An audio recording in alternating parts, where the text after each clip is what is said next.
much recycling, or let's just say using organic products.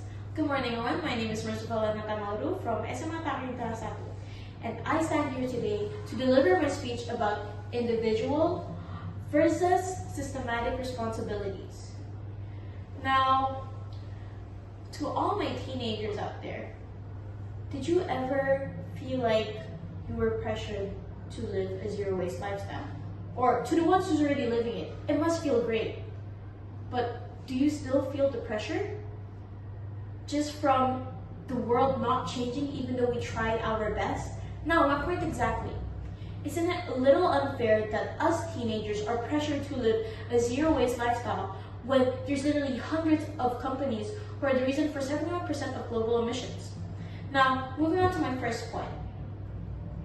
The public are far more too focused on light bulbs and recycling, but never on addressing the real problem here and demanding stricter rules on carbon taxes and oil drilling. See, my point here is proven in 2004 by a marketing campaign from BP, or what we know as British Petroleum. See, they made this carbon calculator telling us to calculate how much carbon dioxide we've been using in our daily lives and how it's basically making climate change. Do you see it or not? They're shifting the blame from an industrial problem to a personal lifestyle problem. They're basically blaming us for the problem.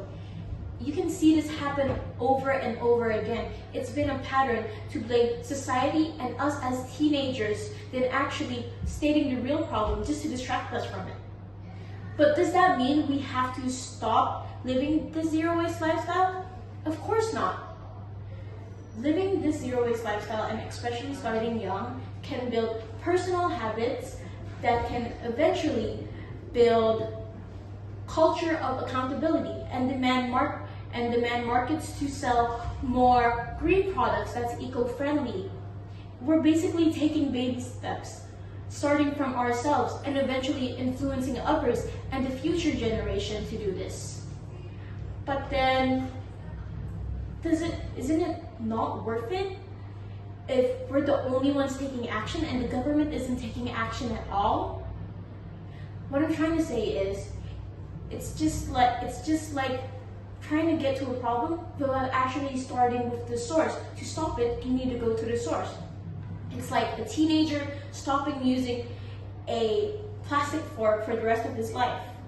But the factories are still gonna keep on making more and more plastic forks. So the government should take charge and start banning them because it's gonna be faster that way.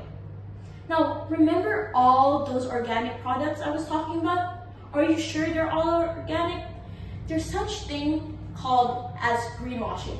What is greenwashing, you may ask? It's when a company promotes themselves as an eco-friendly company, but they really are not. They don't take any substantive action. You can see this in fashion brands saying that they're sustainable, but really fast fashion still happens. You can also see this in consumer goods like food and beverages and household items, saying that they're recyclable and they're not toxic and very eco-friendly, but really they're full of toxins and it's not recyclable. You know who also can be a part of the problem? Us humans as a society.